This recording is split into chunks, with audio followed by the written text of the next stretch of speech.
follow along this time around as we work through some body panels, some firewall, some radiator mounting, bump stops, rear axle, start figuring out the drive shaft, all kinds of bits and bobs. Radiator mount starting to come together. Here's the vision, keeping my as many tubes as possible theme instead of plate. Basically picked up the bolt for the fuel cell mount, which is well anchored. Get you a better view. There you go. This is a cup with a bushing half in it. You can see from the bottom, nice flush fit, real tight fit on the studs of the radiator. And then I will make another tube that I think is going to pick up this mount right here, and it'll come down to there. And I have that on both sides. This is the angle where the radiator basically lets me get shock bolts out, helps get it ever so slightly lower, and should be out of the way of the tire. The only conflict really is that the fuel neck will be right up against the fans, but measured everything, it should clear fine. All right, both sides down on the bottom. Up top, basically reworked a bracket I'd made for the previous radiator setup. Plate, a few dimpled eyes, brackets here, a little tiny bushing. And I got a rod there, and then I think I'll add something here, but I'm figuring out kind of the style or dual use or something that I want to do that. And then basically I wrap the edges of the plate here with some hose, just to help it, it tightens up the radiator in there, and then it's, you know, all bushing mounted essentially everywhere, top and bottom. So you can take that out, pull that top, and then you can slide the radiator up. It's going to be a lot easier to just unbolt both mounts, unbolt that, and then the whole thing would just scoot right up and out. Pretty easy. Ta-da! Shifting gears over to brake stuff. So this is the proportioning valve that I'm going to put on the rear brake circuit. And basically this ends up using the same inverted flare that the TJ does. And that flare is a 3/8. I don't know why I'm bothering to show you that, but 3/8 24, you can take my word for it. This is a master cylinder bleeding kit. Super useful to have around when you're piecing a bunch of stuff together, because I just found the fitting that fit that. Realized I had this hard line around, which I may or may not use. And then I used these fittings to go to the master cylinder and figure out what I had. So in the front, it uses a 9/16 18. In the back, it's a 1/2 20. And those are both inverted flare, not bubble flare. So I won't have any bubble flare stuff in the system. But these are pretty useful. And basically, I'm ordering an adapter for the rear port that will neck it down from this to this, such that I can thread a hard line in. Then the hard line will go into the in port on the proportioning valve, and then the out is going to be an adapter from this 3/8 24 to a -3 AN. Out of the brake area, it's going to be -3 AN stainless soft lines is the plan. Note for this, finish this up here, show how cool I think this would be.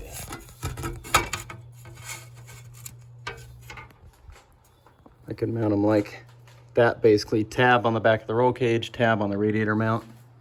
Little speed fin there. That would look pretty sweet. Been dreading figuring out how to put the air bumps on this thing, but time has come. Need to happen. So in the spirit of using stuff I have 4 of these tabs. They were radiused for like an axle tube or something. Cut them all flush at the same size. And my plan is to put a pad on the top of there and then have a portion that wraps down onto the back of here. So it's boxed in 3 ways, adds a little more surface for the link bolt, which isn't a bad thing. And then that's going to let me stick the bump can right here. So now that I have a plasma cutter, I have no excuse not to get started on this. So drawing some stuff out on templates and cut it out and see what happens. Ignore the various other lines that aren't cut, but drew up what I think is going to be the ticket. Plasma cut it with my Art Captain. I must say it cut really nice, actually.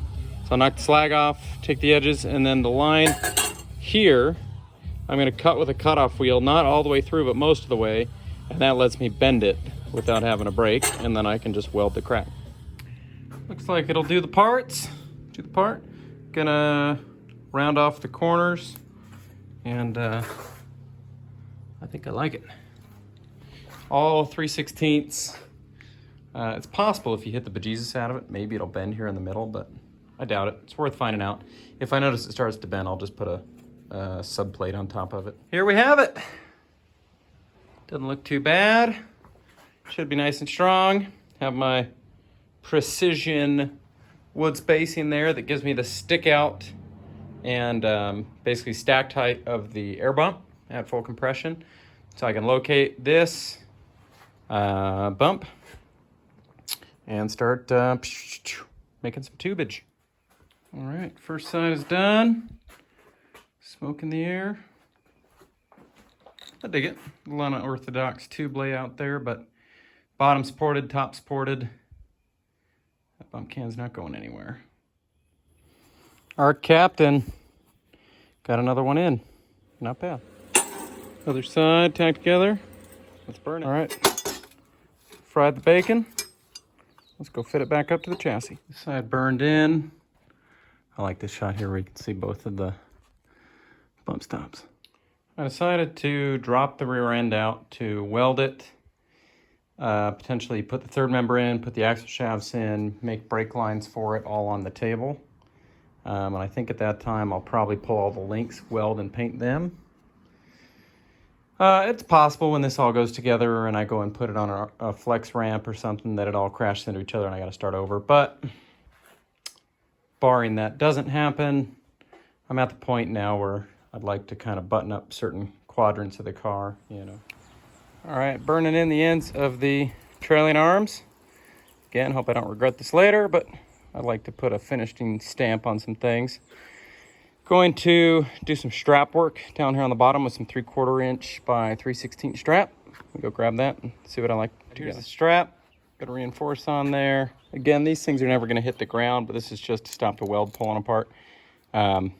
Just cut some tapers on the end. I'll weld the middle, then the middle will be so hot and pliable, I'll be able to just clamp the ends down real quick, burn those in. Welded the center out, then C-clamp with very little pressure, bends them at the edges. So quick tack, move to the other side, clamp, tack, and I'll burn it all together. And slowly collecting Seymour 316 stainless blast paint here, not because I believe it's weld through, but because when you price out the price of Rust-Oleum primer and Rust-Oleum paint, this 316 is basically the same price, give or take, and it saves you a step. You don't have to prime it. And I found that Rust-Oleum, if you don't prime it and you try and spray it to bare tube, it just runs galore. And it's not durable, it doesn't last, I just haven't been impressed with it, so I sprayed down the first bit of 316 stainless shield here. Looks pretty good. I'm going back and forth between welding on the axle, because you don't want to just weld everything all at once and just heat the bejesus out of it and potentially bend the housing. Hoping with the truss design that I have and the diff cover in there and stuff that it's not really a risk, but just doing bits at a time and then coming over and working on links. But I find that my MigMax 215 Vulcan, if you weld for a little while, it starts getting real sporadic where it won't feed the line smooth anymore, and it's just something to do with, I don't know, as it gets hot, it just doesn't like it, so I have to take a break more often to let the cooler cool down as well, or the welder cool down. Everything is welded up. You always miss a spot. I don't care how good you are. I always miss something. But I think it's all welded up. I'm going to take it out. I'm going to make a rig to hang it from the engine hoist so I can wash it real good, because you got splatter spray and oil that sweats out of it and all kinds of stuff. So wash it real good. Let it sun dry fast. It won't flash rust or anything. And then I'll wire wheel or wire brush a lot of the welds and get it cleaned up for a little bit of paint. Primed. Decided I don't like the gray look on the axle. Just a little too old and beat up to look good like this, I think. My old one was gray and I liked it, but for whatever reason, it just looks too gray to me today, so I'm gonna paint it black. When in doubt, black it out.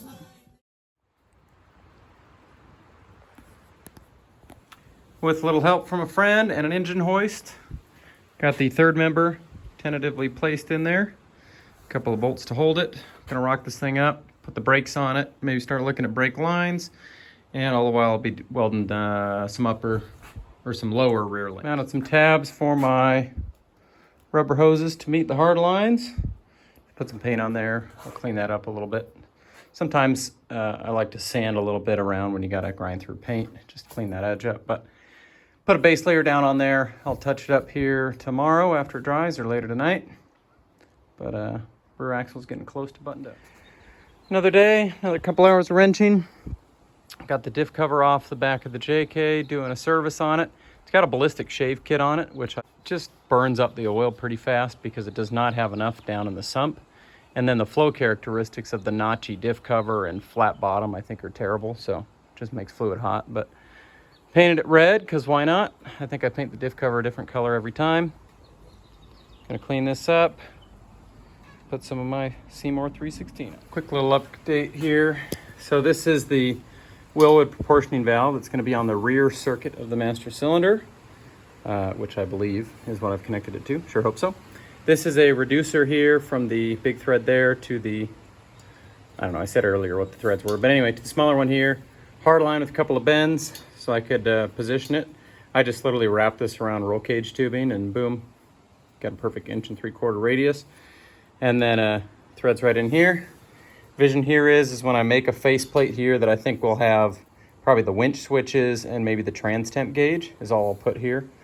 Just critical stuff I want to be able to see. I will also be able to play with the brake bias, which who knows, I might set it and forget about it, or I might set it and play with it on conditions. I'm not sure yet. And working way back here, and basically with some ratchet strappage and sliding the axle around, I have it bolted back up.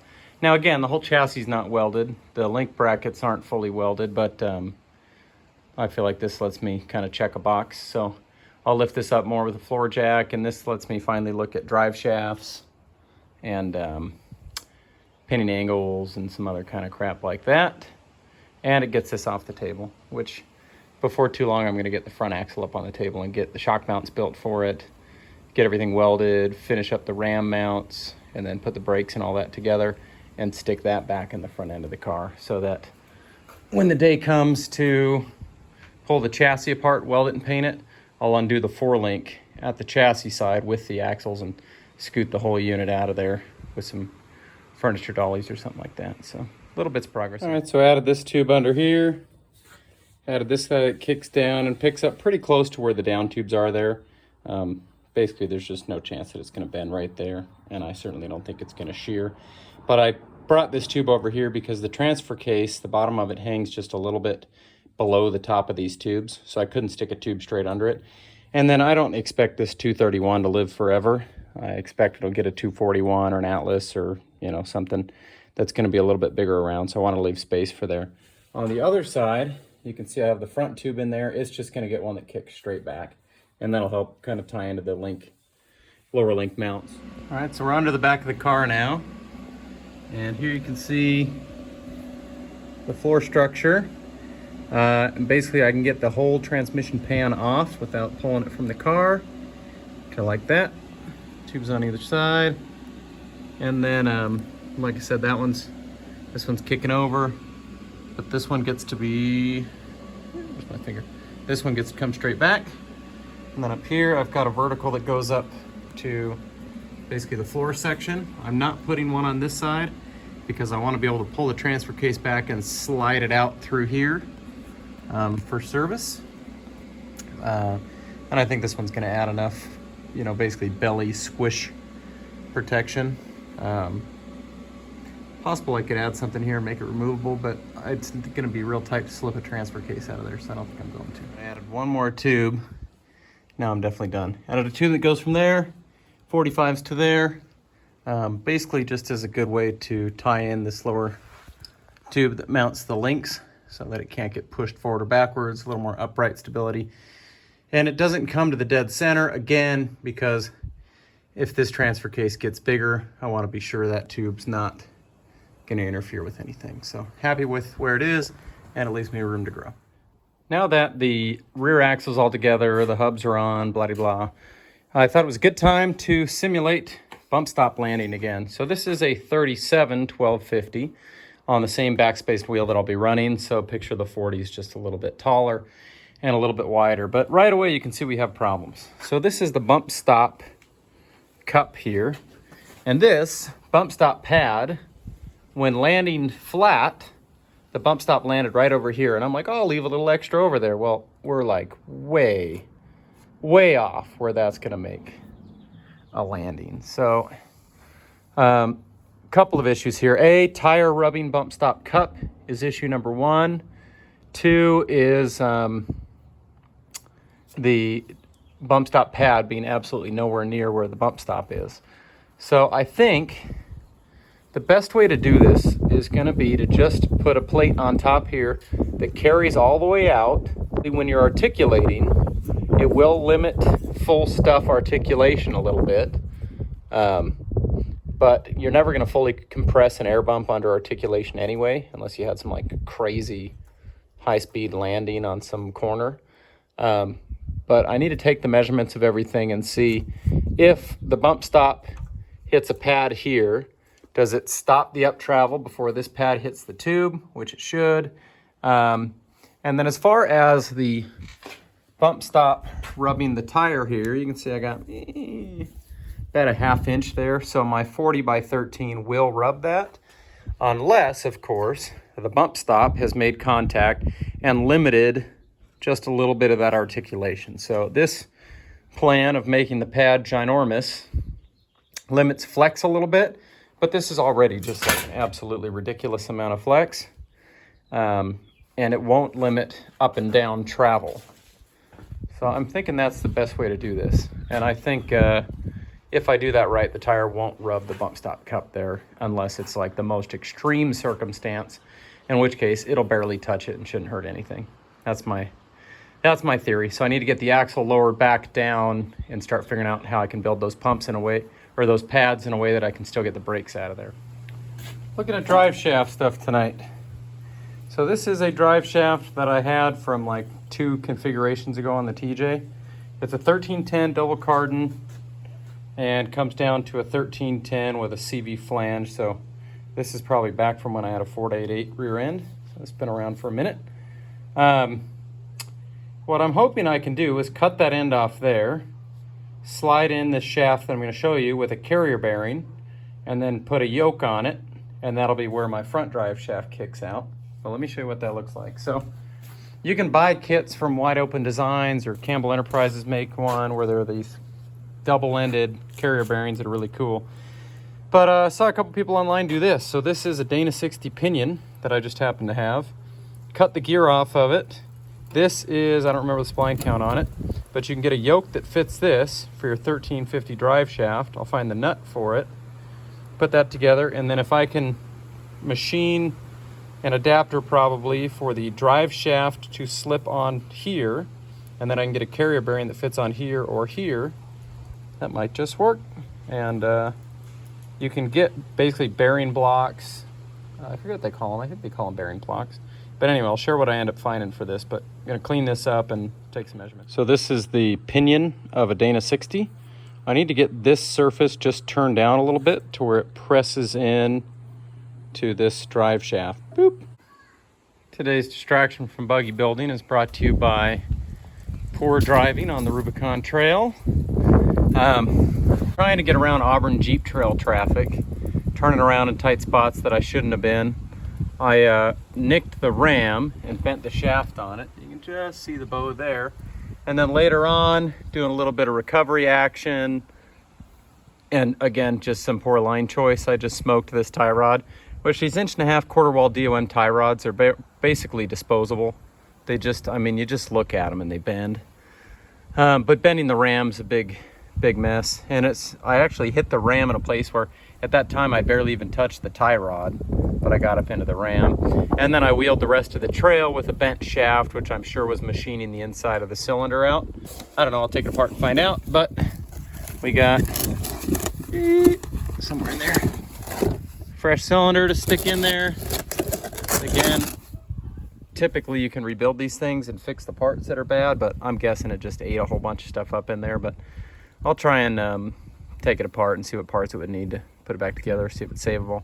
But I got some new steel, which building your tie rods out of 7075 aluminum where they have some spring to them, or stress-proof steel, as proven by my buddy Chris, holds up quite a bit better. You can also go a bigger diameter, you know, if you can find 1 3/4, 3/8 wall or something, but I haven't found that local. So here we are, just gonna rinse and repeat and make another one of these. So take this one off.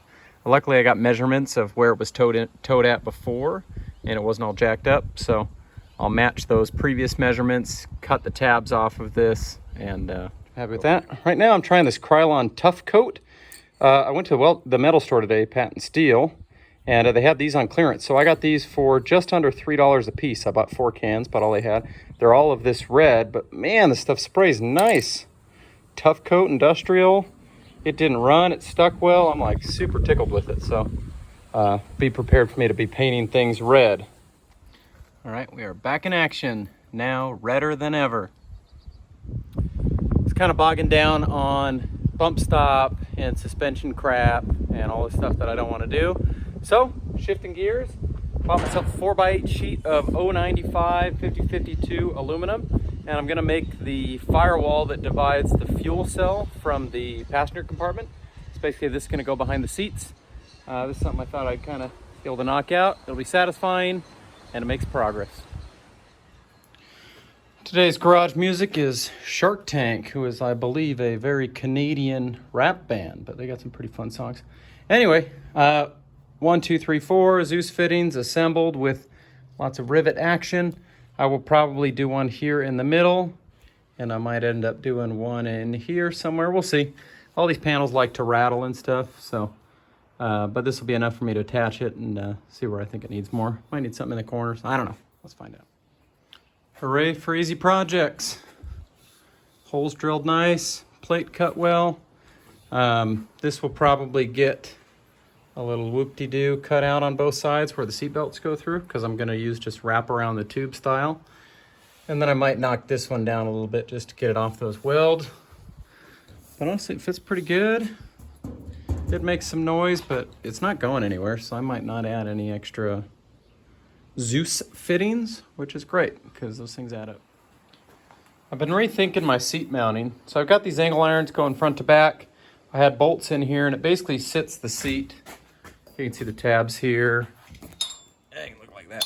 It sets it to where the fabric of the seat is just, I mean, just a hair off of the angle iron there, which got the seat as low as I could get it, which I like.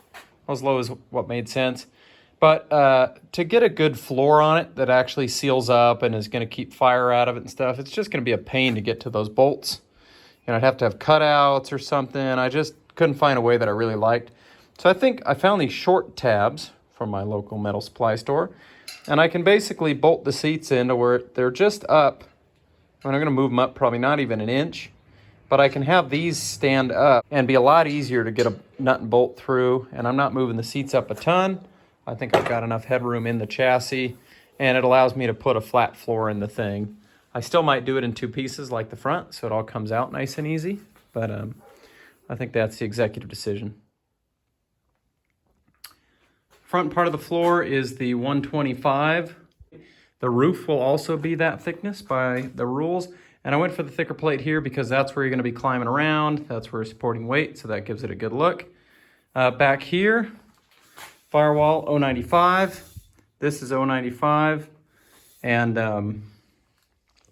I'll put my Zeus tabs in, and then I'll make the seat mount tabs, and those will get real neatly punched through so that if your transfer case or transmission is ablaze underneath, nice tight fit, not a bunch of flames getting through there. Don't mind the gap here, that'll get a nice fit up, but looks pretty cool. That's all for now.